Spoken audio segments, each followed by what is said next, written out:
Lideramos el camino de la opinión pública y buscamos que la cultura del debate alcance consensos y soluciones a los problemas de nuestro país.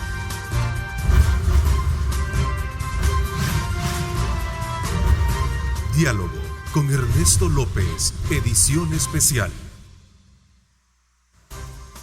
Viernes 17 de julio del 2020, qué bueno que nos acompaña en una edición más de Diálogo en esta mañana de viernes, que tenemos el análisis con nuestros panelistas. En el estudio me acompaña el licenciado Carlos Araujo.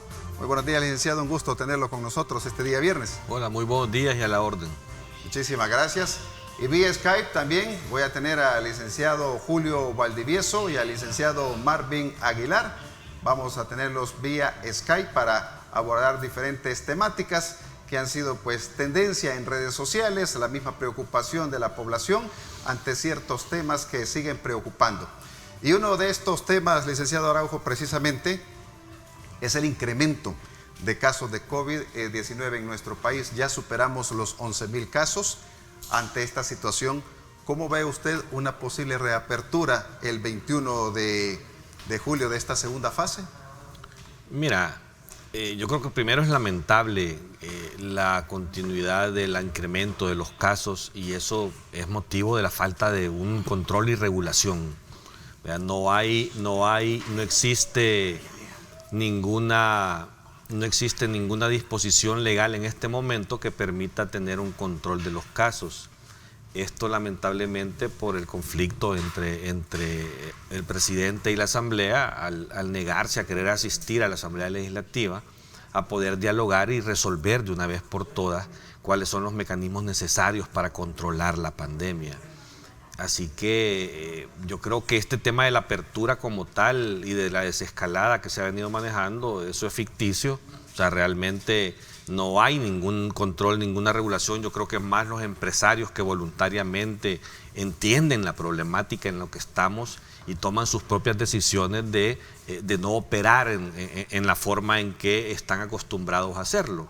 Así que yo creo que el presidente debe de alguna manera reflexionar un poco para tomar en cuenta qué es lo que está sucediendo. O sea, no puede ser que sigamos dejando ser o dejando pasar. O sea, si tú ves a nivel de medios de comunicación se están gestando campañas, a nivel de organizaciones no gubernamentales se están gestando campañas en los medios de comunicación para recomendarle a la población cuáles son las medidas, que se abstengan de salir, pero tú ves una ausencia gubernamental inclusive en ese tipo de orientaciones, y que eso te dice que como que es premeditado el dejar ser, dejar pasar, y el problema de esto es que hay vidas de por medio. O sea, al final de cuentas, el presidente ha tenido las herramientas, 2 decretos legislativos que los ha vetado. Uno está en controversia en este momento, el último, el 661, que tenía todas las herramientas que la misma sala había dictado en función del cumplimiento de normativas legales para que el Ejecutivo tuviera la forma de administrar esta pandemia de una manera correcta. Se niega también a hacer uso de ese recurso, y yo creo que al menos eso era mejor que lo que tenemos. O sea, si yo puedo tomar esto que me va a ayudar a paliar un poco la situación, este decreto legislativo, y si creo que no es suficiente, pues sigo luchando y sigo ocupando la palestra pública para poder decirle al ciudadano, mire, por favor, políticos, ya me dieron esto, pero por estas razones no es suficiente y necesito algo adicional. Pero eso se demuestra, pero que hay una negativa absoluta al diálogo. Hay una cerrazón absoluta al diálogo, como que te están poniendo el tema como un elemento de propaganda electoral, al final de cuentas, porque lo que está queriendo denotar es que la Asamblea Legislativa no le quiere ayudar y que por lo tanto aquí se está muriendo la gente por eso.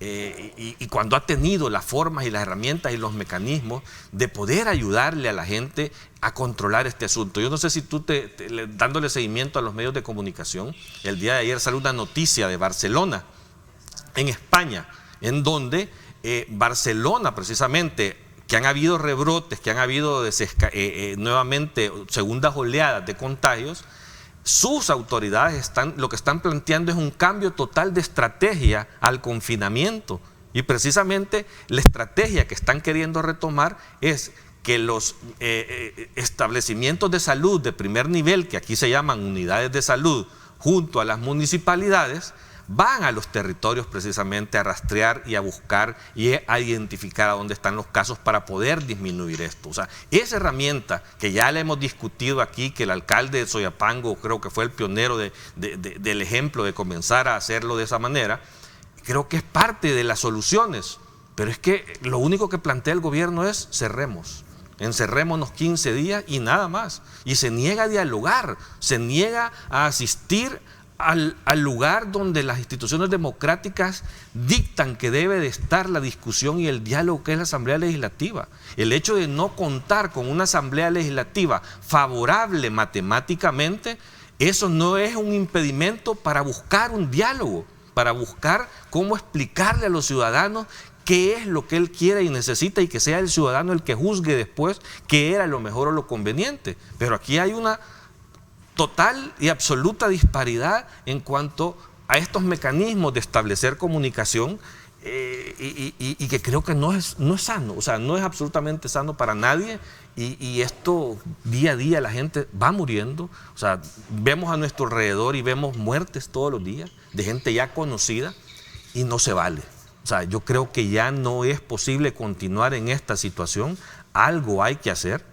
Y por eso es que hay que pedirle también a todos, o sea, aquí no solo tiene que dar un paso adicional el Ejecutivo, creo que también la Asamblea Legislativa, a pesar de que se ha mostrado colaborativa y abierta a discusiones y al diálogo, porque eso yo sí lo reconozco, pero creo que también pueden hacer un esfuerzo adicional de buscar estos mecanismos de diálogo, de buscar esta interlocución que el mismo Julio nos recomendaba el programa pasado.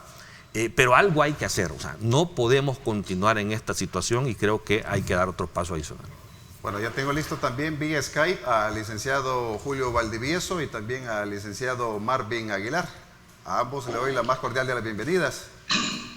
Licenciado Valdivieso, buenos días. Buenos días, Marvin, Carlos y Osvaldo ahí en el estudio.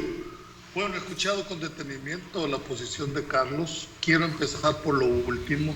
Primero, lamentando, al igual que él, todas estas muertes, este incremento de la curva sin razón. Y creo que llegó el momento, como dice Carlos, algo hay que hacer. Para mí ya el tema de los puentes están dinamitados, los diálogos no están, dijéramos, en la mejor etapa, ni lo va a haber.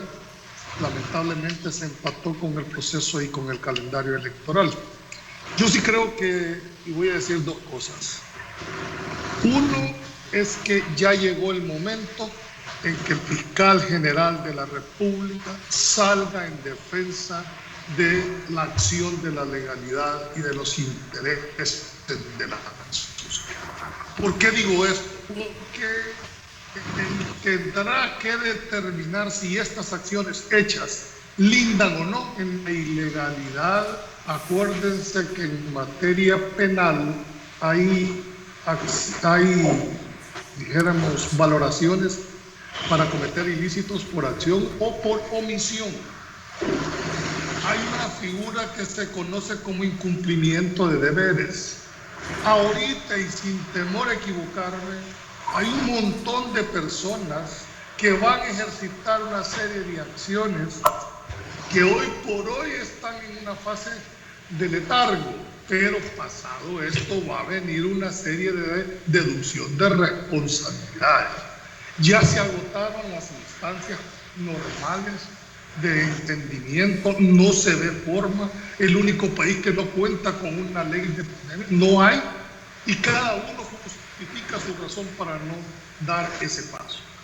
Se propuso en varios programas que era necesario buscar una figura, sin duda de mediador, por lo menos de facilitador, que tampoco, dijéramos, ha sido como la que pueda ser una de las alternativas que se habían estado planteando.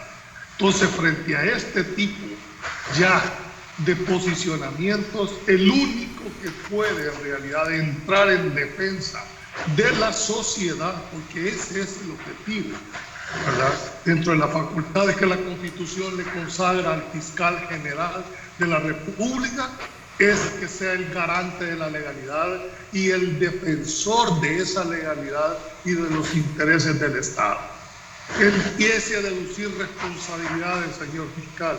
Si estamos apelando a la institucionalidad, juguemos en esa cancha. Pero no podemos. Cada día que pasa más en este país es una cantidad de personas que están falleciendo. ¿Qué vamos a esperar? ¿A que hayan muertos tirados en la calle? ¿A que los dejen los cadáveres tirados fuera de sus viviendas? Hombre, al margen de cualquier posición político-partidaria, creo que debe haber una posición humana. Siento que esto nos ha ido alejando cada vez más de esa fase y estamos viendo en un letargo ahorita. Yo hablo con un amigo y le digo, mira, estamos en una pasividad que me preocupa. Este letargo que tiene la sociedad, no sé si por cansancio, no sé si porque espera algo enero o que ya con la otra plaga de las langostas que vienen, que ya parecemos las 7 plagas de Egipto aquí en el país, ¿verdad? Estamos como sociedad polarizados totalmente. Entonces, y en esto, en medio que no los podemos dejar de ver, en el tema se mezcló con el calendario electoral. De hecho, este fin de semana, unos partidos definen sus candidatos, la otra semana define otros partidos, y en fin, creo que están más preocupados a nivel político por los resultados de las primarias que estén preocupados por lo que en realidad le pasa a este país.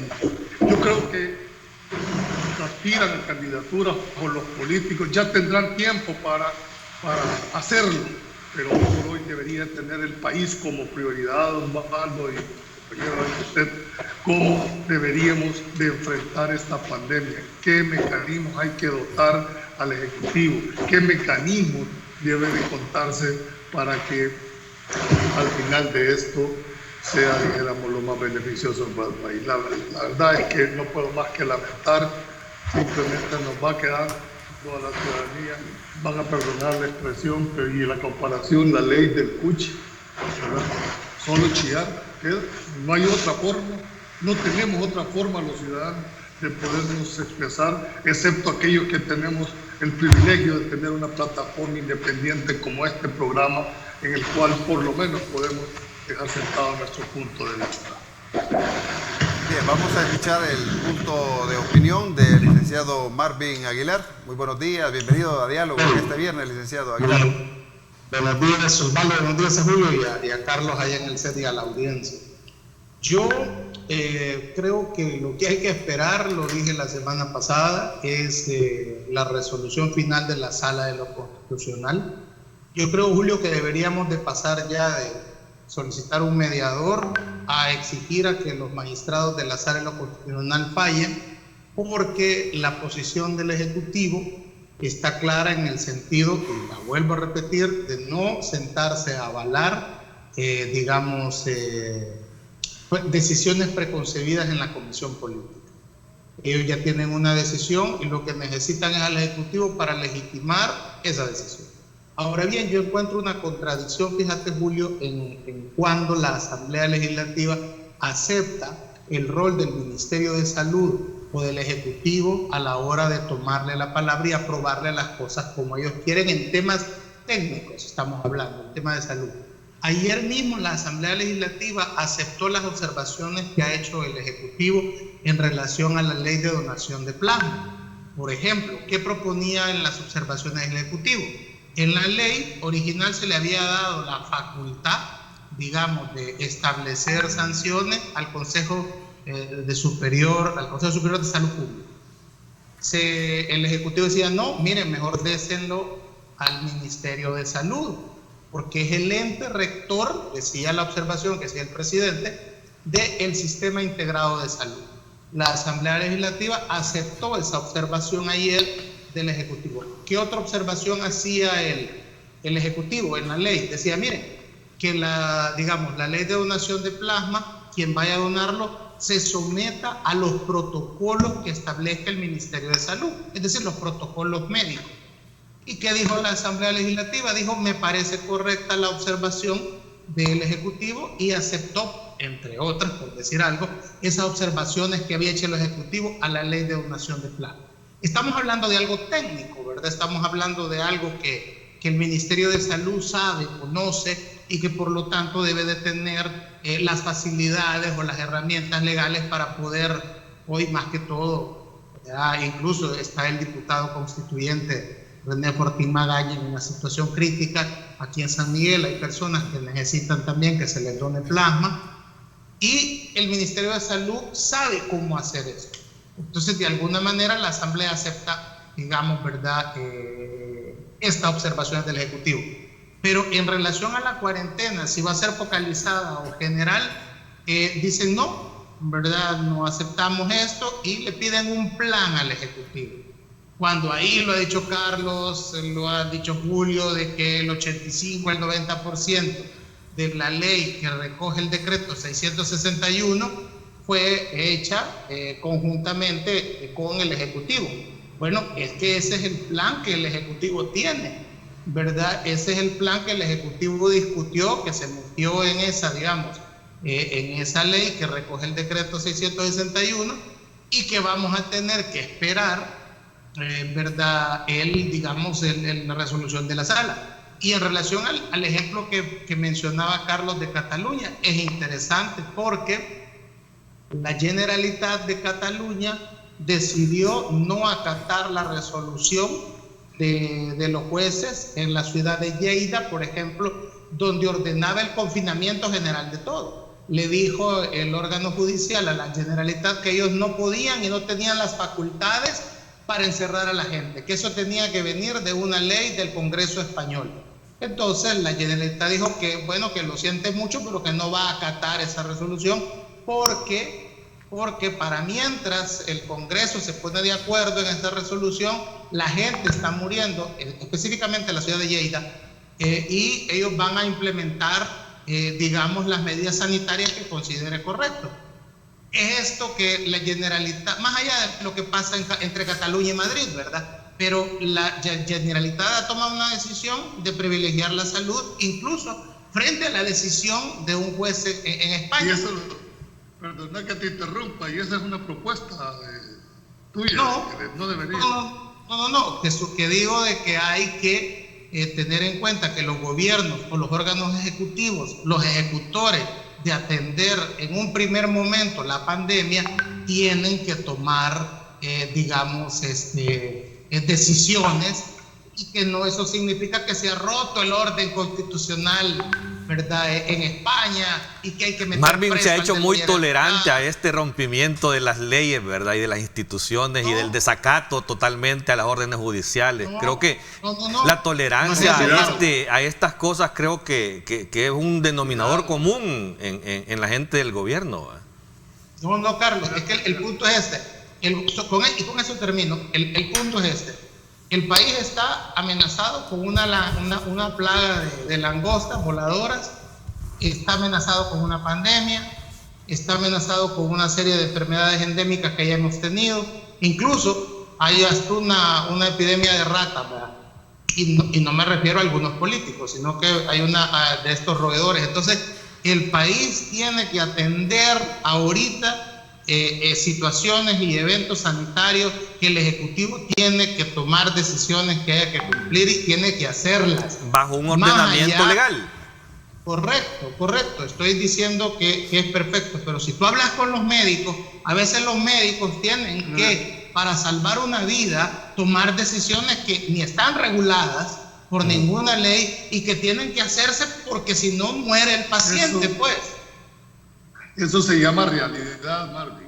No, lo que yo estoy planteando es que tú decís, mire, la ley no puede ser tan casuística para regular hasta el último forma de actuar. Por eso hay parámetros, por eso ahí la ley establece supuestos en los cuales debe de encajarse. Si tú lees el 230, hay dos formas dentro de la Constitución nuestra para no, dijéramos, aplicar una norma. Y solo lo hacen en el control difuso que tienen los jueces, que al momento que aplican una ley a un caso concreto, ellos pueden decir, mire, yo no la aplico porque la considero inconstitucional al caso concreto. Es decir, esa es una facultad que está concedida en la Constitución para él. Y el otro caso está en el 235, que es el deber de no aplicación, porque todos los funcionarios, sin excepción, desde el presidente hasta el último, juran cumplir la Constitución ateniéndose al texto que esta la dice. Si el Ejecutivo cree que está actuando, razone y aténgase entonces a las consecuencias de sus decisiones. Pero háganlo. El tema es que esta opacidad no lo pueden seguir haciendo. Nosotros estamos en un régimen de derecho y ojalá los jurídicos de Casa Presidencial lo entiendan muy claramente. El tema está en la fundamentación que tienen que hacer para la toma de decisiones. Lean un poco más la Constitución y encontrarán ahí muchísimos fundamentos para hacerlo. Y si esto se agota, hoy los dos vamos a entender de que qué nos va quedando, Carlos, que aplique la institucionalidad. ¿Y quién es el que nos va a defender a los salvadoreños? ¿Quién es el que tiene que ejercitar esa acción y poner las cosas en blanco y negro? La Fiscalía General de la República, el Procurador de Derechos Humanos, que también tiene mucho que jugar en este momento, pero simplemente no lo vemos. Este tema no es como el avestruz que agachando la cabeza cree que esta cuestión se va a acabar. Llegó el momento de tomar una posición institucional. No se vale. Ya sabes, en el Ejecutivo dice, no voy a ir. Hay una posición firme. El Legislativo dice, no voy a estar.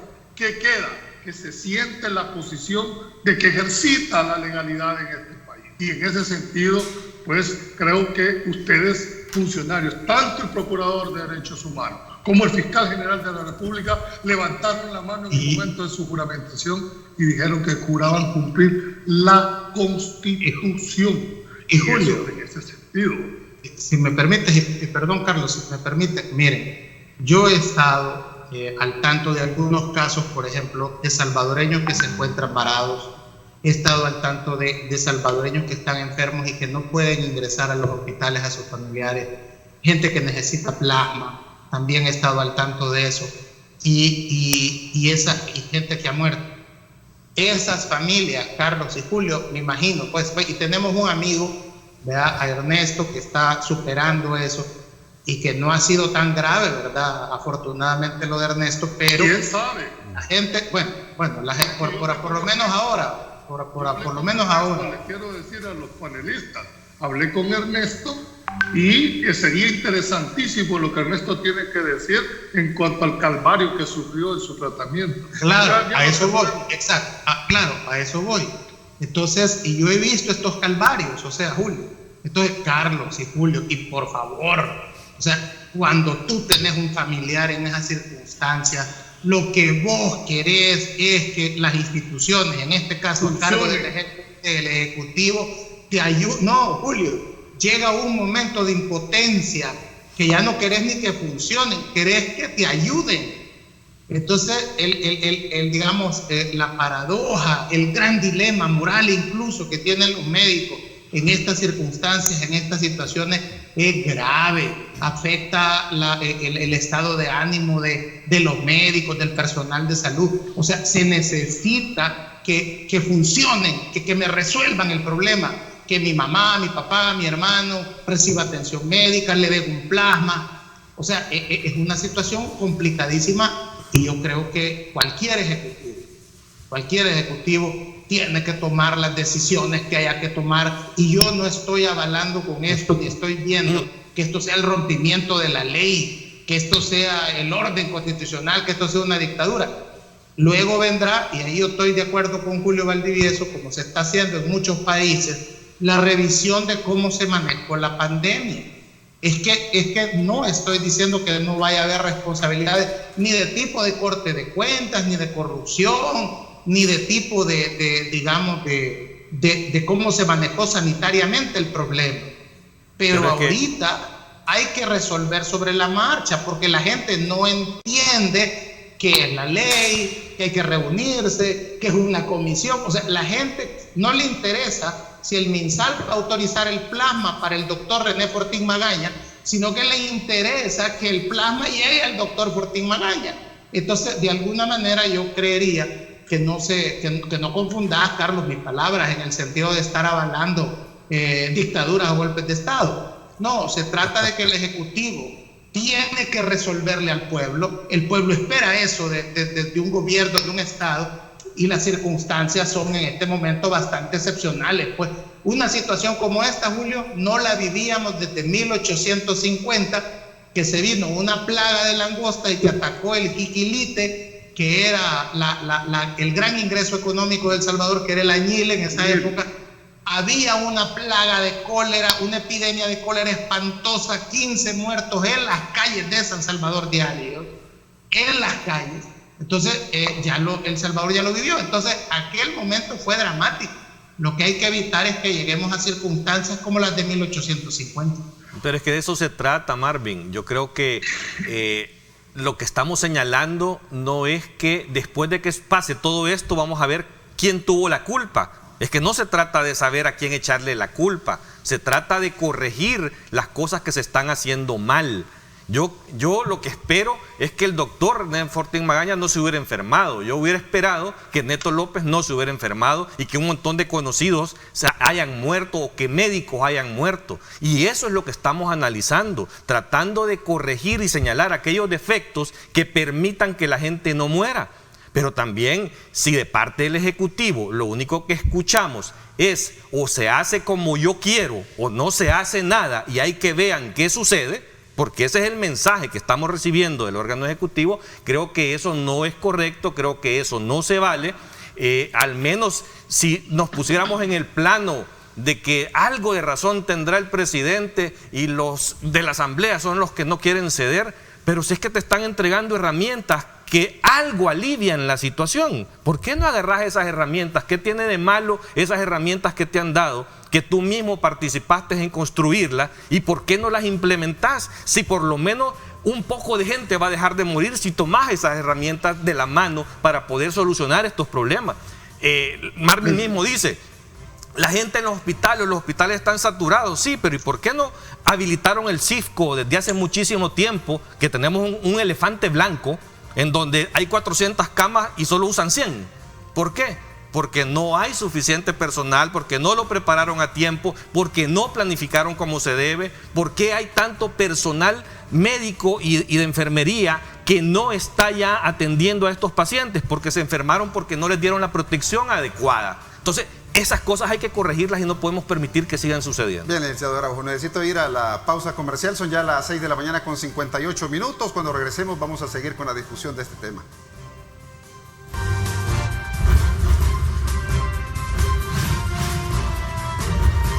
Diálogo con Ernesto López, edición especial. Estás viendo Diálogo con Ernesto López.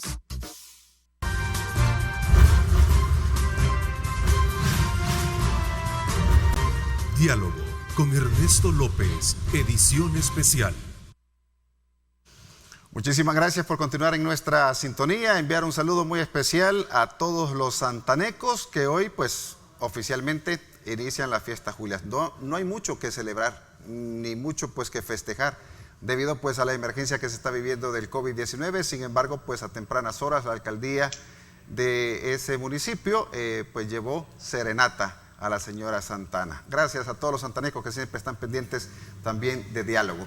Bueno, y estábamos con este tema, un tema que sin duda pues tiene mucha tela que cortar. Vamos a ceder la palabra al licenciado Julio Valdivieso para que continúe también con el punto de opinión que estábamos sobre este retraso de esta apertura y sobre todo el sector transporte. Esta semana tuve de invitado al presidente de AEAS, que dice que son 100 millones de dólares los que han tenido de pérdida en el sector transporte, licenciado.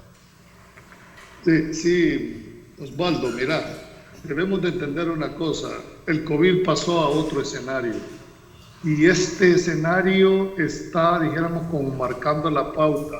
Quizás nos empieza a caer, como decimos, el 20 de lo que es en realidad está incidiendo en la sociedad salvadoreña. cómo estamos enfrentando la situación y cómo está obligando a todos los sectores a reinventarse y hacerse planteamientos estratégicos. El sector transporte estaba previsto que su apertura era para la otra semana. Por las declaraciones que yo le escuché al ministro de Salud, no va a haber una apertura de esta segunda fase, ¿verdad? Y específicamente con el sector transporte.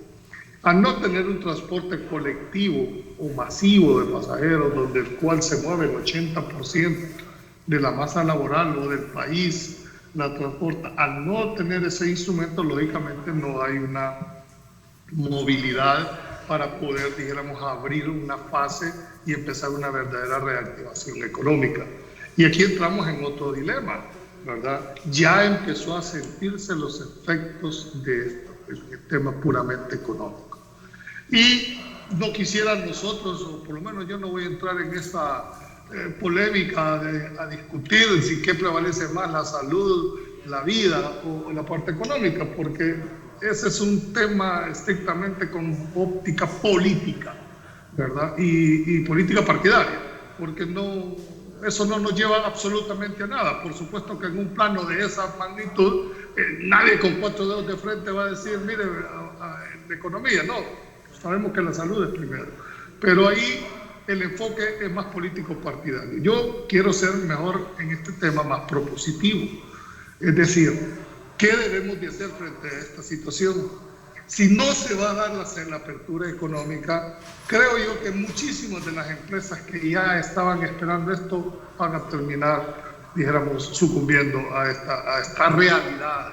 Porque por más que aquí nos desgarremos vestiduras, por más que tratemos de justificar posiciones de una y otra, esto son realidades que no se pueden cambiar y son las que al final se terminan imponiendo.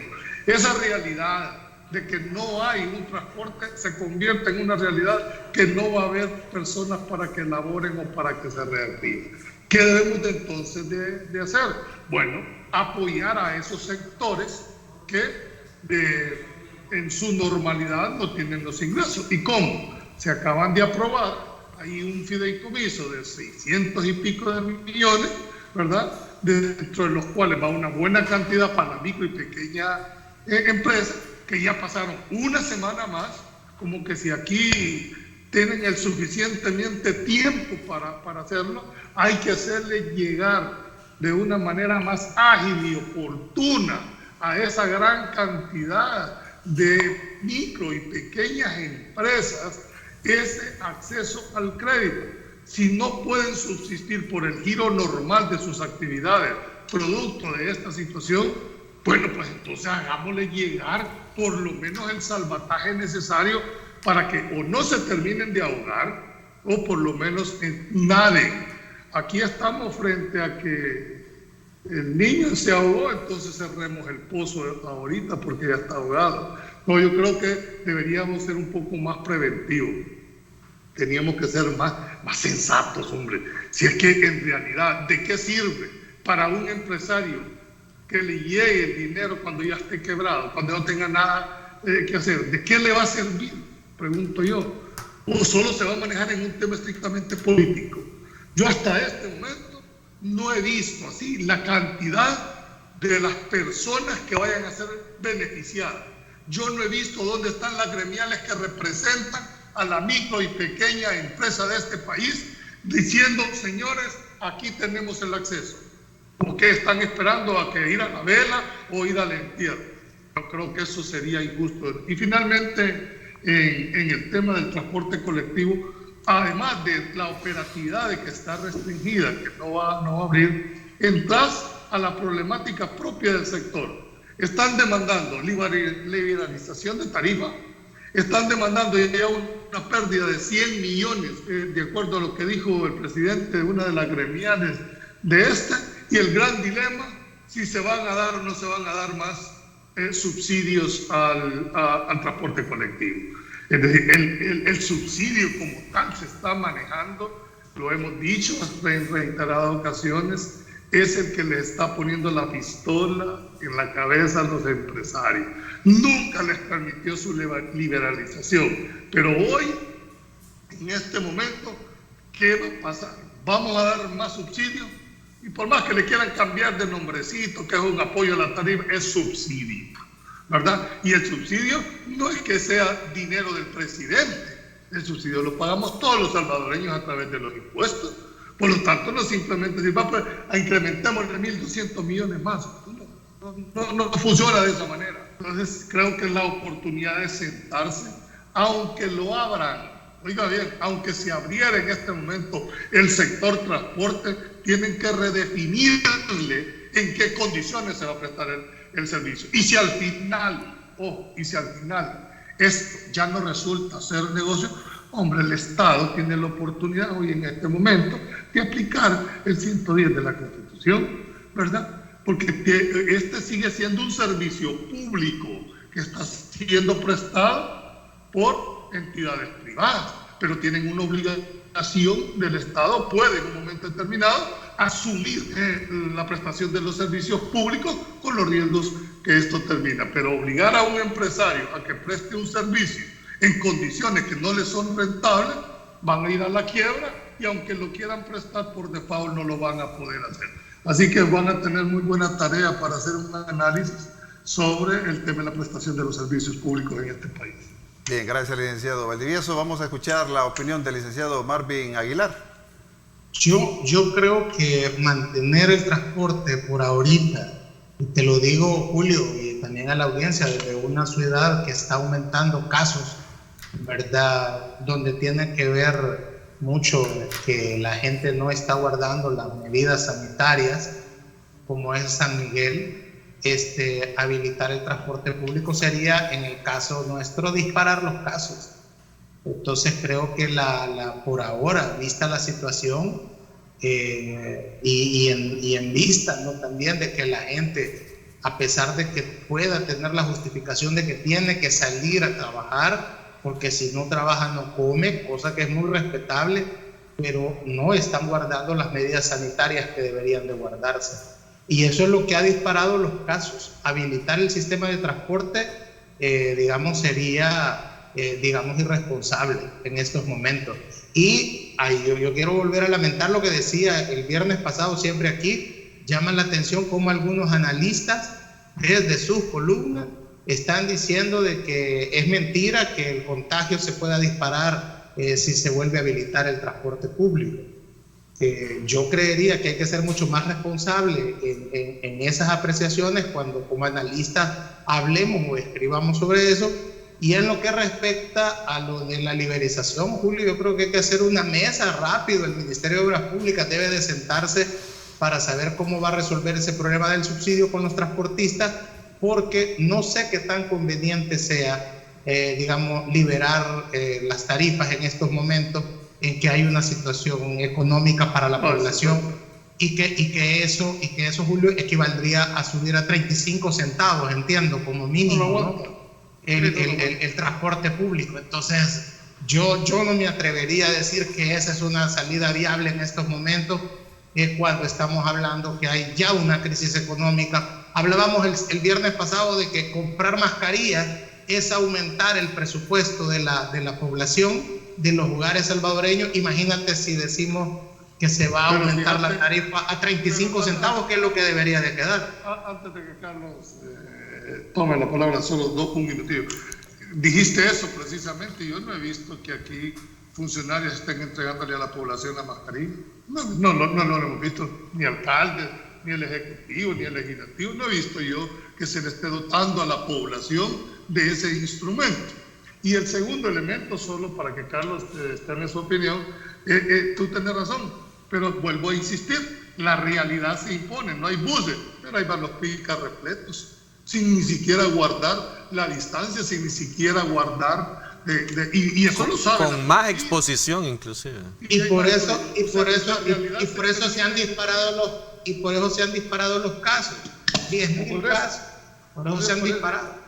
Por eso te estoy diciendo, no, mi planteamiento es el hecho que querés prohibir, no salga el autor, está bien, ¿verdad? Ves cómo les vas a ayudar después al sector, pero la gente va a buscar la forma de cómo llegar a su lugar de destino, ya sea para trabajo propio o para su trabajo normal. Y están ocupando un medio que en mi criterio no es el más adecuado, pero no tienen opción, pues, si lo que de alguna manera tenemos privilegio de tener carro, no nos interesa este punto específico. Pero cuando el 80% de la población se transporta en ese tipo de unidades, no los tienen a su disposición, van a buscar, ya sea en burro, en caballo, carreta o en pica, pero de que van a salir, van a salir. Entonces, frente a eso, mejor normal la realidad. Y finalmente, yo comparto contigo, es posible que el transporte colectivo sea pero no creo que pudiese ser a nivel general. Habrá departamentos, habrá municipios donde no hay muchísimo más y se puede tener como una medida ecléctica. Simplemente voluntad de sentarse y de querer enfrentar este tema. Bueno, vamos yo quisiera hablar un poco sobre el factor económico. O sea, Naciones Unidas tiene una agencia que se encarga de la promoción del desarrollo económico en Latinoamérica, que se llama CEPAL. La CEPAL acaba de hacer una proyección del impacto económico del COVID en la región centroamericana. Lo sorprendente de esto es que El Salvador es el país de la región centroamericana donde más impacto económico hay. Vea, se proyecta una reducción del 6.8%, peor, o sea, nuestro impacto es peor que Nicaragua, y de Nicaragua todos conocemos la precariedad económica que existe allá. O sea, quiero traer esto a colación porque estos factores, o sea, ¿por qué El Salvador es el peor país donde más sufrirá un impacto económico por este tema del COVID? Es porque también las medidas que se toman desde las administraciones públicas son las que de alguna manera hacen que esto se profundice más. Tener como única medida de control del COVID un encierro absoluto, un confinamiento total de la población, creo que es lo que nos está y nos seguirá pasando esta factura económica para el país. El Salvador no es un país rico. El Salvador no puede sostener a su población encerrada, subsidiándole alimentos, salud, todas las cosas que se necesitan. No puede mantenerlas encerradas, no tiene la capacidad económica el país o el gobierno para mantener a la gente de alguna manera confinada. Por lo tanto, tenemos que aprender a convivir con esto, a administrar esto. Y el problema de fondo que yo veo es la negativa del Ejecutivo, y quiero insistir en eso, a tomar medidas. En el mundo se están tomando medidas para convivir con esto. Una de las medidas tiene que ver con el transporte público. Es evidente que toda apertura económica y toda activación del sector productivo viene con más exposición y la posibilidad de que más gente se enferme. Pero si sabes eso, tenés que tomar medidas. O sea, tenés que hacer una serie de acciones planificadas, como esto de las unidades de salud junto a las alcaldías para ir a los territorios a identificar los casos. Inclusive hay un municipio, no me acuerdo en este momento el nombre, que están haciendo ese barrido territorial, pero no tanto para ver cómo identificar casos, sino que para dotar a todo el pueblo entero. Son unos municipios pequeños, les andan repartiendo vitamina C y zinc. ¿Para qué? Para reforzar sus defensas y que le puedan hacer frente de alguna manera a esto. O sea, hay medidas aisladas que se toman, como esta, como un transporte público parcialmente abierto, controlado, como ya se hizo aquí al inicio, para evitar, para dar más distanciamiento y el uso de mascarillas y limpieza de las unidades. Eso es mejor que transportarse en pickups, que transportarse hacinados. Las empresas, hay otras empresas que están de alguna manera sufriendo un impacto económico porque ahora tienen que pagar transporte privado para que sus empleados puedan ir a operar. O sea, aparte de la reducción de las empresas en cuanto a las bajas ventas que están teniendo, le sumamos incremento de costos por todos estos protocolos que tienen que hacer de la enfermedad, más el transporte privado que se le está sumando, al final esto será insostenible. O sea, si ya quebraron muchas microempresas, y continuamos bajo esta modalidad, vamos a seguir quebrando la economía de este país y al final vamos a terminar afectando a la gente, porque un quiebre de la economía salvadoreña el impactado, el que va a pagar las consecuencias, es el ciudadano. Entonces, al final de cuentas, no podemos de alguna manera seguir encaprichados diciendo apaguemos el país hasta que esto pase.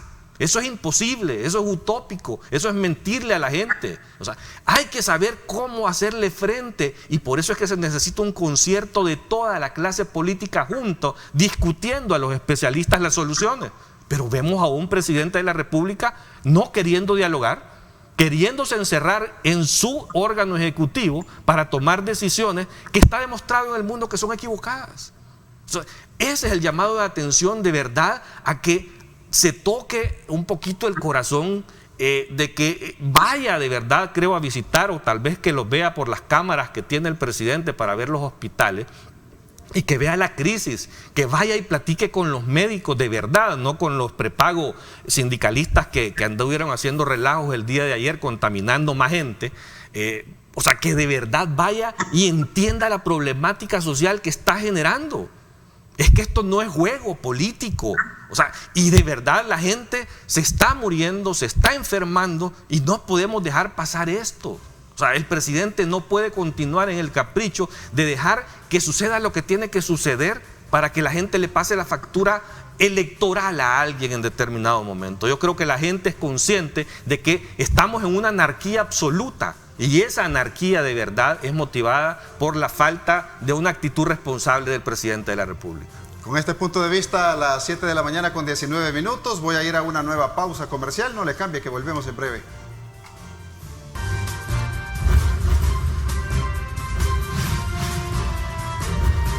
Diálogo con Ernesto López, edición especial. Estás viendo Diálogo con Ernesto López.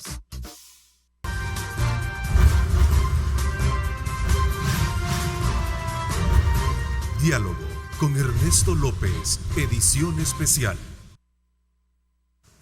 El tema que quiero abordar con mis invitados para este viernes también es las entrevistas que se están haciendo a los candidatos a magistrados de la Corte de Cuentas de la República por parte de los diputados. Vamos a escuchar la opinión del licenciado Julio Valdivieso al respecto, de que, bueno, el director ejecutivo de Acción Ciudadana decía ayer que no tiene el protocolo necesario ni el tipo de insumos necesarios para entrevistar a estos posibles candidatos a magistrados de la Corte de Cuentas de la República. ¿Cuál es su opinión al respecto, licenciado Valdivieso?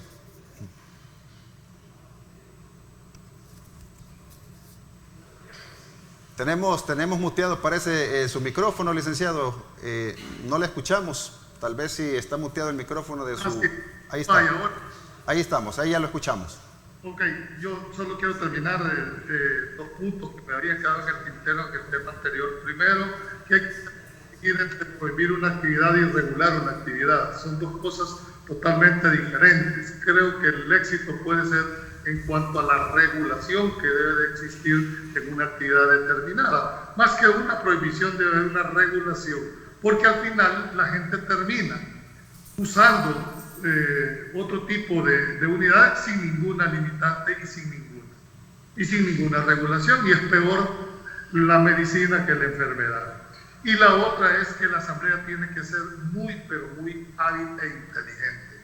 En política la percepción se vuelve realidad, y la percepción que se está dando es que la Asamblea Legislativa está siendo un obstáculo al Ejecutivo para lograr atacar. Tiene que tener alguna manera de saber decir su verdadera posición, porque entonces van a entrar ya en el plano político y mediáticamente esa batalla la tienen perdida.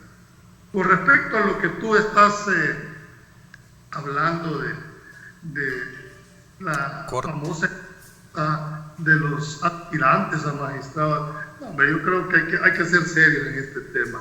Esa famosa subcomisión, eso simplemente es un formalismo. Aquí al final de esto, quien tenga 43 votos, así haya sacado 0 en la entrevista, ese es el que va a ser los magistrados presidentes y los magistrados de la Corte de Cuentas de la República. Aquí, en teoría, es uno de los grandes retos que le van a tocar a los aspirantes a magistrados, diputados, es establecer una verdadera ley secundaria que regule el nombramiento de las elecciones de segundo grado.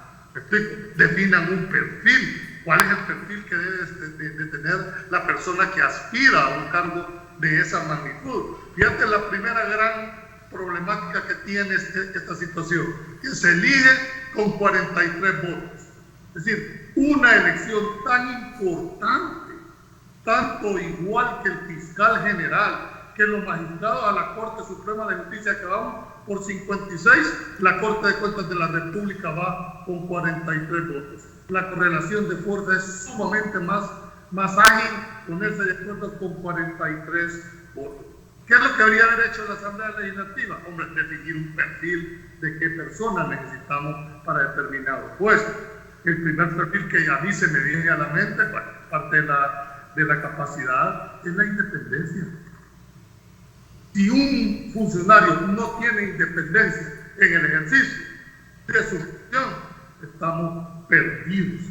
Y el tema de la subcomisión simplemente es una parte formalista. Nunca hacen caso y al final yo no sé si es solo por llenar el requisito, porque todas las entrevistas y todas las recomendaciones pueden tirarse al trasto si al final el que va a definir es el pleno legislativo. Entonces me preocupó cuando las organizaciones civiles, entre comillas, no quieren llegar, y es que no quieren legitimar, hombre.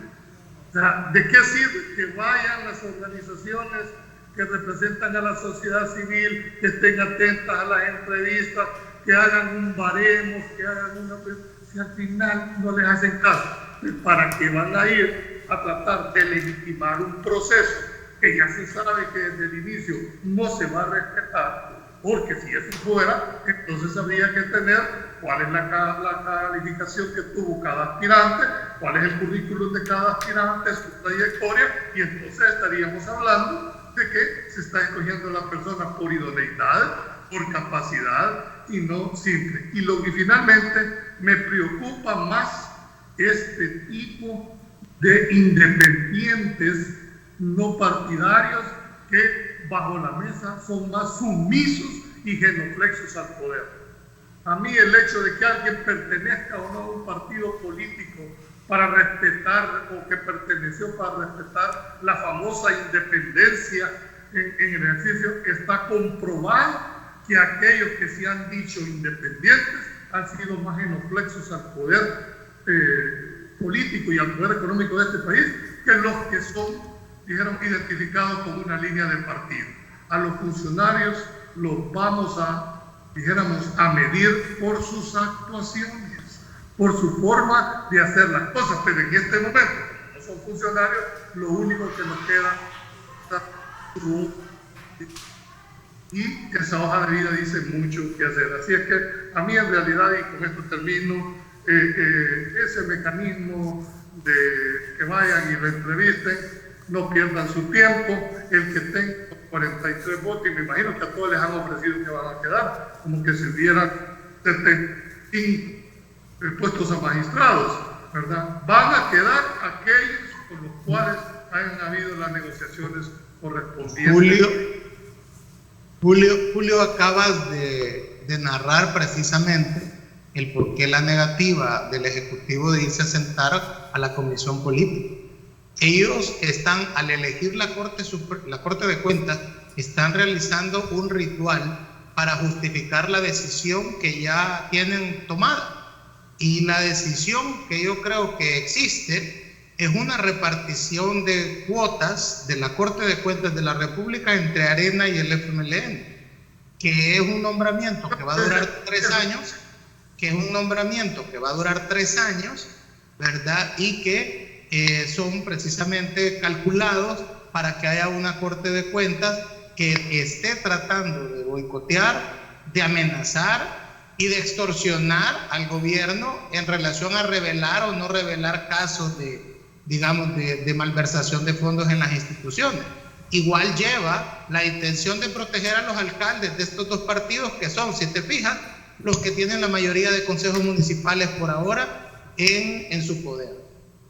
Lo que la Asamblea le dice, digamos, al Ejecutivo, que oiga al Colegio Médico, que oiga a los expertos de salud, que se abra a escucharlo. No lo está haciendo ahorita la Asamblea Legislativa, que ha recibido ya el llamado de atención como de 3 instituciones no gubernamentales, nada sospechosas de ser Nayilivers, ¿verdad? Que les han llamado la atención a la Asamblea Legislativa de que la forma en que están haciendo la elección o escogitación de los 3 magistrados no es la correcta, no es como debería de hacerse. Y en ese sentido yo creo que a las puertas de lo que estamos es otra vez a la trampa a la que nos tienen acostumbrados la Asamblea Legislativa de repartirse cuotas en las elecciones de segundo grado, y en esta oportunidad la Corte de Cuentas va a quedar en un acuerdo y en una repartición de puestos entre Arena y el FMLN. Hacia eso vamos. Yo veo una preocupación de Marvin con relación a esta elección, con que van a investigar al gobierno como tal. O sea, aquí el que nada debe, nada teme. O sea, si yo no estoy haciendo nada irregular, no tengo nada que temer en lo absoluto con relación a estas cosas. Pero con esto de las elecciones, yo quiero ser coherente a lo que siempre en esta palestra hemos dicho. Yo creo que hay que revisar todo el proceso de elección, de las elecciones de segundo grado en general, que es Corte de Cuentas, Fiscalía, magistrados de Corte Suprema de Justicia, porque al final creo que hay un problemita por ahí, ¿verdad? Porque quieras o no, hoy se está cumpliendo los protocolos, se están cumpliendo los procedimientos, pero creo que el proceso como tal está agotado en la forma en que llegan y se presentan de alguna manera para poder ser evaluados. Creo que hay que meter otros mecanismos que permitan y aseguren una mayor independencia de estas instituciones, porque al final es la garantía que tenemos como sociedad con unas instituciones fuertes e independientes. O sea, no quiere decir que los resultados que estamos viendo o teniendo sean del todo negativos. Yo te quiero hacer una comparación con el pasado. De lo que era allá por los 80s, 90s, a lo que ahora tenemos en los procesos de elección, hay una mejora, definitivamente, aunque no es la que satisface, aunque no es la que se quiere, pero poco a poco se ha ido mejorando estos mecanismos. El hecho de que hay una publicidad para que se inscriban, el que se quiere inscribir llega y presenta su documentación y se somete a un proceso. Este proceso es abierto y público, las organizaciones pueden asistir a revisar y a ver esto, pueden exponer inclusive cualquier ciudadano que sabe que alguien está ahí y que no merece o que tiene algún vínculo político, puede ser expuesto públicamente, mediáticamente, como lo hace Acción Ciudadana regularmente en estas palestras. También si se elige de alguna manera a una persona inadecuada rompiendo el orden constitucional de alguna forma, también ya está demostrado que ciudadanos acuden a la Corte Suprema de Justicia a impugnar ese nombramiento y ha dado resultados. O sea, que el control ciudadano, aún con todas las cosas o defectos que pueda tener estos procedimientos actuales, mejorados un poco con relación al pasado, se han activado de alguna forma a ir perfeccionando y teniendo instituciones más independientes, que es lo que necesitamos como sociedad. O sea, yo creo que definitivamente hay que cambiar el mecanismo. O sea, y ahora Marvin y yo inclusive, si tenemos de alguna manera la posibilidad de llegar a la Asamblea Legislativa, será el momento de demostrar cómo de alguna forma gestionamos para que estos cambios sucedan. Porque, vuelvo a insistir, los procedimientos que hoy están siguiendo son los procedimientos establecidos legalmente.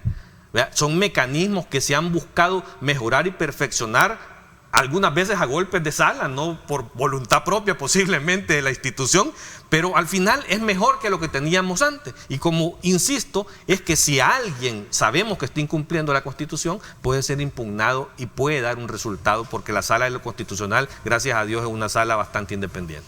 Bueno, vamos a ir a la pausa comercial. Solo una línea, Osvaldo, brevemente. Carlos, le deberías de decir eso a tu partido, eso que acabas de decir, que lo ponga en práctica ahorita que está en ese proceso.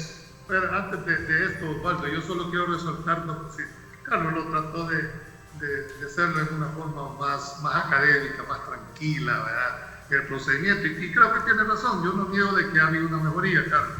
El problema es que hay un montón de personas que tienen perfiles excelentes que no se arriesgan a ir a la asamblea para que no las exhiban.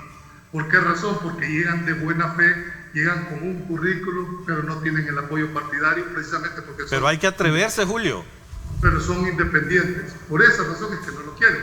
Pero mira, al margen de esto yo quería resaltar, y esto es un llamado, esta es la 4ª vez que le hacemos un llamado a la Sala de lo Constitucional.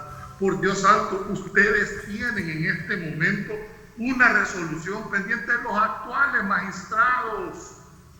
Les impugnaron su nombramiento y ya va a vencer y ni siquiera se han pronunciado ustedes sobre las causas o motivos que Carlos está diciendo que tiene oportunidad la ciudadanía para ir a denunciar. ¿De qué sirve este mecanismo si ahorita tomaran la decisión de que son inconstitucionales solo un efecto puramente declarativo? ¿Por qué? Porque ya no tendría razón de ser esa decisión. Lo mismo que pasó con el nombramiento de Eugenio Chica, ¿verdad? Que lo declaran inconstitucional, pero lo dejan que termine su periodo. Hombre, siento honestamente, y no es en contra, creo que la sala debe de tener esa celeridad. Oportunidad. Nos guste o no la resolución, pero lo peor que no pueden hacer, o que pueden hacer, es no emitir la decisión que les toca emitir. Este es un llamado no solo como ciudadano, sino como abogado. Yo creo que ya llegó el momento, y yo conozco gente que hay muy capaz y decente en la sala, hombre, definan esta situación, vean si los requisitos por los cuales fueron impugnados los actuales magistrados tienen o no tienen razón de ser, y le dan una seguridad jurídica, no solo a los aspirantes que están en este momento, o también vamos a tener que esperar otros 3 años si alguien impugna esta candidatura para que las líneas jurisprudenciales se respeten. Creo que no se vale. Bien. Y es con un ánimo de dañar, sino simplemente de poner en el balance lo que está pasando. Y lo mismo con el decreto 661. ¿Qué pasa? Si ya el Ejecutivo y el Legislativo no se ponen de acuerdo. Necesito ir a la pausa comercial, licenciado Valdivieso. Son ya las 7 de la mañana con 36 minutos. Volvemos en breve.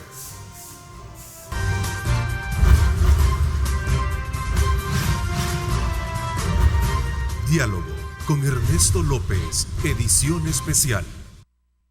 Estás viendo Diálogo con Ernesto López.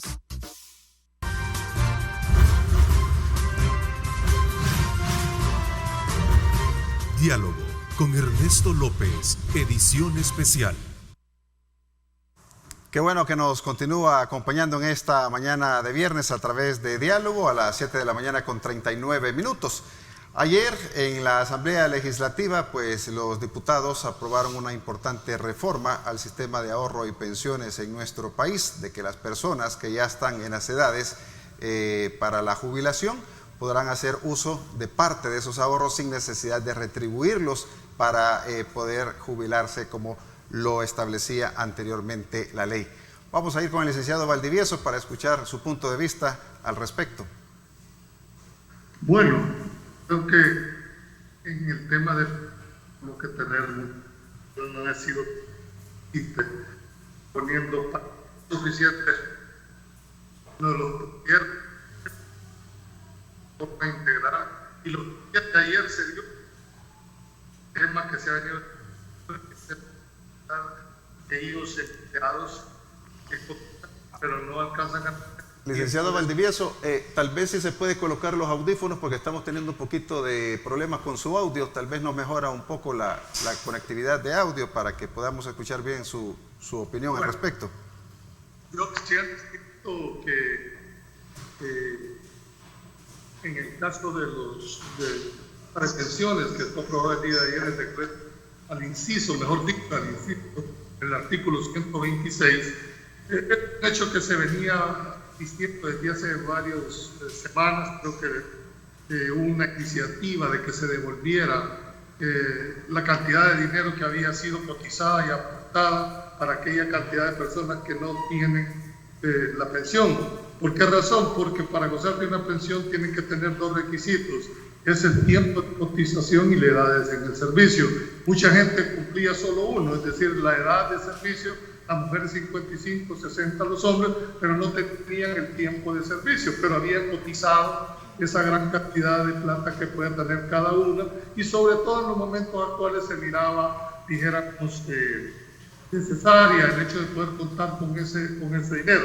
Habrá que ver cómo va a impactar esto en el tema de las finanzas de los ahorros, porque no creas que las AFP tienen todo el dinero que dice disponible. Mucho de este dinero está invertido. No sabemos la capacidad de disponibilidad. Y entiendo que había ahí una posición y era el hecho de hacerlo en una manera, dijéramos, paulatina. Pero finalmente yo lo que te digo, este tema va a meritar no solo uno, sino varios programas, el tema de pensiones. Creo que es una de las bombas de tiempo que están en su mano y que va a reventar más temprano que tarde. No lo ha hecho ahorita porque el tema de la pandemia vino a cambiar muchísimos temas de agenda, pero pensiones es un tema tan delicado y sobre todo en estos momentos donde gente no tiene una pensión digna, donde aquellas pensionados que tienen enfermedades terminales, coronarias, etcétera, no tienen ni para las medicinas, por Dios santo. Por lo tanto, creo que la responsabilidad que va a tener la próxima Asamblea Legislativa para tocar este tema y el Ejecutivo para poner va a ser de suma importancia el hecho de que tome sin ningún pasionismo. Y finalmente, me recordaba Marvin cuando dijo que en la elección de magistrados de la Corte, esto era de arena y frente, decidiéndose. Pero así cuando usted me baja ideas en la Asamblea Legislativa, igual va a ser. En la Asamblea Legislativa, el órgano político por excelencia se negocia, Marvin, ¿verdad? La negociación no es mala, pero hay que hacerla arriba de la mesa, no bajo la mesa. Pero que va a tener las mismas tentaciones y las mismas posibilidades que tienen nosotros, ya verás, el tiempo nos va a decir quién de los dos tiene razón. Quizás, Julio, es cierto, pero lo que debería de esperarse en estos momentos de transición es que se hicieran las reformas para evitar que eso continúe. Y lo que vemos es que los que están ahorita en la disponibilidad de hacer las reformas no lo hacen. Es decir, más lo que están garantizándose es asegurar en base al mismo sistema corrupto que han venido teniendo, asegurarse esta institución por 3 años más. Y dejan, obviamente, en el aire cualquier posibilidad de reforma. En lo que respecta al tema de las pensiones, para hacer esta transición al otro tema, yo creo que la reforma se queda, digamos, muy corta. Yo sigo sin sentirme cómodo con la pensión que me va a tocar, Julio. Y si tú revisas lo que está pasando ahorita en la América Latina con el tema de las pensiones, Chile se ha visto, incluso el presidente Piñera tiene un motín interno en su partido porque los diputados de su partido se han separado de la decisión del presidente Piñera de no tocar el dinero de las pensiones para que la gente pueda usarlo ya. Creo que la reforma se queda corta, Julio, porque lo que se hace es con la gente que ya retiró el dinero.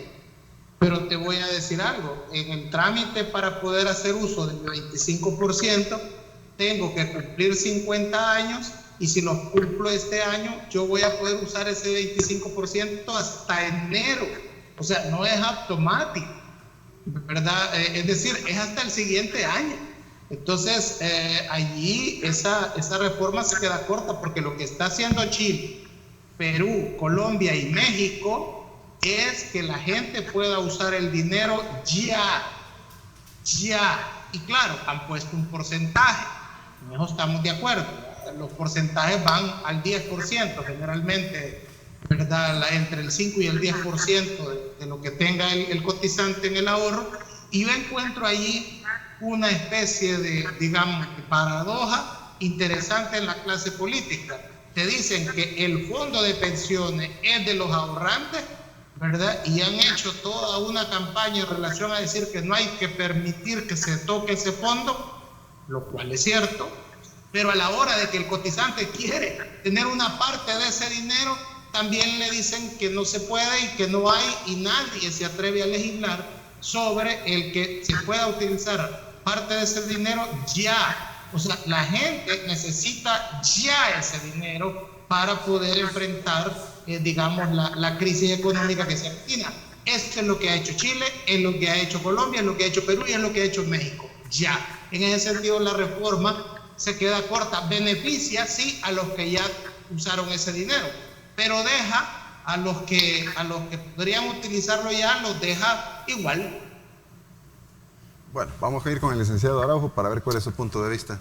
Mira, yo creo que el fondo de pensiones es precisamente un fondo para pensiones. El fondo de pensiones no es una tarjeta de débito, ¿verdad? Eso creo que hay que tenerlo sumamente claro. O sea, querer hacer uso de ese recurso en cualquier momento, bajo cualquier circunstancia, siempre encontrarás una justificación de cómo y por qué sacar ese dinero de ahí. Creo que si haces eso de una forma irresponsable, lo que estás haciendo es trasladando el problema hacia futuro, para el mismo ciudadano y para el mismo gobierno que esté de turno en ese futuro cercano, porque al final de cuentas todavía va a ser, si en este momento ya es precaria la situación de una pensión para el ciudadano, retirarle un poco más del fondo y va a ser peor. Y el Estado de alguna manera va a tener que entrar también a tener un rol subsidiario y a tener un problema también de manejo de recursos económicos. Los manejos irresponsables de los fondos de pensiones o de los sistemas de pensiones en este país y en muchos de Latinoamérica es precisamente lo que hizo colapsar sus sistemas anteriores.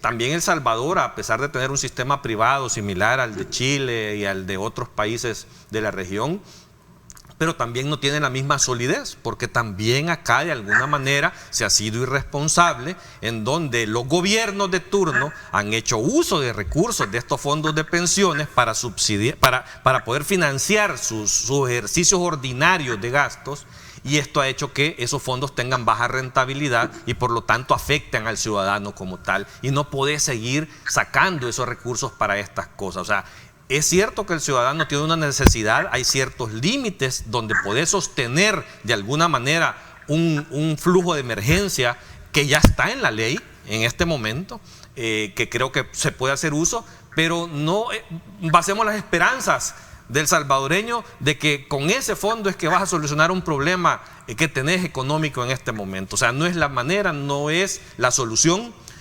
No podemos seguir deteriorando nuestro sistema de pensiones, al contrario, tenemos que mejorarlo, tenemos que rectificarlo, tenemos que fondearlo adecuadamente, tenemos que hacer que el Estado pague a ese fondo todo el dinero que ha retirado para financiar presupuestos ordinarios y que pueda crecer su rentabilidad y que la ciudadanía tenga pensiones dignas. O sea, aliviar el problema económico del salvadoreño es bajo otra modalidad, no es bajo el sistema de ahorro de pensiones. Bueno, a las 7:49 vamos a la última pausa. Cuando regresemos vamos a seguir abordando pues más temas de interés. No nos cambie, por favor.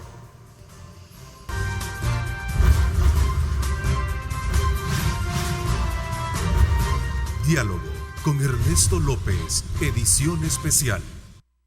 Estás viendo Diálogo con Ernesto López.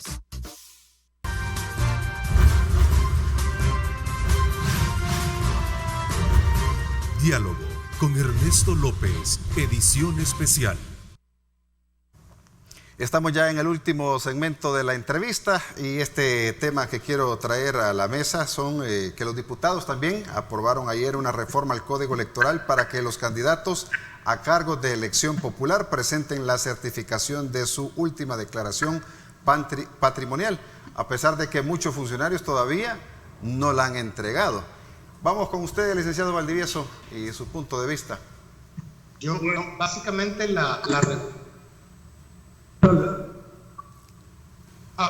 básicamente es que mi declaración, por ejemplo, la última declaración de renta que hice este año, que la hice en abril, tengo que certificarla en probidad. Básicamente esa es como la reforma. A mí me parece correcto. Yo iría a más. Yo diría que habría que presentar una declaración patrimonial, una declaración de intereses, donde quede claro que yo no represento a ningún grupo de interés de tipo económico, religioso, político, social, y que voy a llegar a promover leyes para beneficiar a estos grupos de intereses a los que yo, represento, con los que tengo vínculos. No solo tiene que haber esa reforma, debería de irse más allá. En una entrevista, y esto me gustaría porque yo sé que, por ejemplo, la Universidad Francisco de Gavidia, que es patrocinadora de Diálogo con Ernesto López, y que si bien podría ser una especie de baremo o si quieren examen de admisión, por utilizar el término académico, para la Asamblea Legislativa. Es que debería de regularse eso. En entrevista hablaban sobre hacer un polígrafo o hacer el antidoping. Es que todas esas cosas que establezcan mecanismos de control para los candidatos deberían de aprobarse, porque en ese sentido la población tiene argumentos o tiene criterios para poder elegir bien a los que quieran optar a un cargo de elección popular.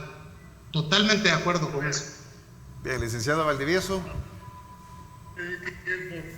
Uno son, como ya vamos cerrando, para los que por primera vez van a una elección, cómo van a presentar, no sé pero cómo van a presentar una declaración patrimonial o un partido funcional. Eso no aplica para eso. Es la declaración de renta, Julio. Es la declaración de renta.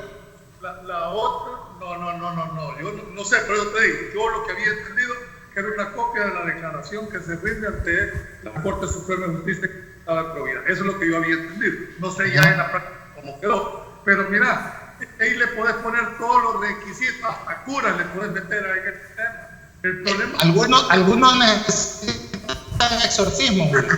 Sí, el tema no es ese, es más radical. El tema es que todos tienen una hoja de trayectoria. Si es que mientras sos candidato y candidato y después diputado, son tres escenarios diferentes. Cuando sos precandidato ofreces cielo y tierra. Cuando sos el candidato ya definido, te manejas como que vas a llegar a cambiar toda la tierra desde la Asamblea Legislativa. Pero cuando ya sos el diputado, la acción cambia totalmente, porque ahí a la realidad que se juega en la Asamblea Legislativa, que no es, creo que bien por aquellos funcionarios que se quieren tirar a la palestra política de elección popular, porque los van a obligar a que lo... Pero le faltó un poquitito, debieron de haberle puesto dientes a eso, que si no la presentan, ¿verdad? Esta declaración dentro del plazo de 60 días, una vez quedan destituidos en el cargo de un funcionario o la popular porque de no presentarla una vez ya vamos a seguir jugando a este tema. Estas son más que todo medidas más electorales que en realidad tienen filtro. Ojalá que el fin para lo cual se está hecho se pueda hacer. Finalmente yo sí creo que ojalá se tome el tiempo para hacer un análisis de los perfiles de la Corte de Cuentas, ¿verdad? También tienen que tener mucho en cuenta de que estos son cargos de elección de segundo grado, pero también van a tener una legitimación propia. Y lo último es que no se vaya a malinterpretar porque van a estar mandando un mensaje diciendo, mira que tenés contra la sala. Absolutamente nada. Lo que pasa es que la sala es el último refugio con que contamos los ciudadanos. Frente a una confrontación de dos órganos, ¿a quién le toca definir? Es decir, no es que la sala no resuelva el problema. Lo lógico sería que los órganos se sentaran, lo lógico sería que los órganos resolvieran, pero nadie, lo único que nos está quedando a los ciudadanos es el amparo de la sala de la constitucional, y en función de eso es que ha sido nuestra en cuanto sea la celeridad en sus decisiones para bien del país. Así que quiero efectivamente, Julio. Y Carlos, un momento, quiero corregir. Efectivamente, es la reforma es a la declaración patrimonial que hay que presentar a probidad. Corrijo, efectivamente, y yo no veo ningún problema en ir a presentar antes la declaración patrimonial de lo que uno tiene antes de ser electo o antes de asumir el cargo. Pero estoy de acuerdo contigo de que debe haber una sanción que promueva que se vaya a presentar eso. O sea, es correcto. Sabes que ahorita lo más que puede una multa, hay gente que no la ha presentado a estas alturas del partido. ¿Qué te parecería que le pusiéramos una colita que aquel funcionario que no la presente quedará destituido de su cargo dentro de ese plazo? Ya veríamos cómo todos la presentarían en el plazo estipulado. alacranes sin chuzo. Claro. Yo, Julio, creo que no, esta reforma lo que pretende precisamente es resolver eso que tú estás señalando.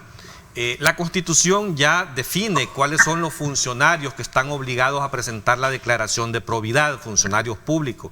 Precisamente la reforma lo que busca es que se cumpla esa obligación constitucional de la declaratoria al exigir como un requisito para inscribirte a una elección popular. Te exigen que extienda la sección de probidad de la Corte una certificación que ya cumpliste ese procedimiento. Quiere decir que si no has presentado tu declaración de probidad de entrada o de salida, y si has sido funcionario público y quieres optar a un puesto de diputado, si no presentas esa certificación, podrá ser rechazada tu candidatura. O sea, creo que sí es un mecanismo que fuerza a estos funcionarios de alguna manera a que presenten sus declaraciones, ya que conocemos casos de personas que no lo hacen tanto en la entrada como en la salida. Yo creo que la reforma es buena, la transparencia es buena. Tan es así que la transparencia es buena, y quiero cerrar con esto, que quiero traer a colación también algo que sucedió ayer en la Asamblea. El Ejecutivo mandó observaciones a un decreto sobre los veedores que van a fiscalizar el fondo de los 2.000 millones de dólares que se aprobó en financiamiento por esto de la pandemia. Pero el Ejecutivo manda una observación que quería que esos 2.000 millones de dólares podrían ser declarados bajo reserva, para que no se pidiera información sobre esa ejecución de los fondos. La Asamblea Legislativa el día de ayer lo rechazó. Así que creo que la transparencia es buena, es importante, y me deja impresionado ver que el Ejecutivo esté solicitando declarar bajo reserva 2.000 millones de dólares en ejecución. Bueno, ya con estos puntos de vista ponemos punto final. Agradecer al licenciado Valdivieso, al licenciado Aguilar y al licenciado Araujo también por su presencia este día viernes al programa Diálogo. Muchísimas gracias. Un gusto. Y a ustedes, amigos televidentes, desearles que tengan un excelente día, un excelente fin de semana y que Dios los bendiga. Lideramos el camino de la opinión pública y buscamos que la cultura del debate alcance consensos y soluciones a los problemas de nuestro país.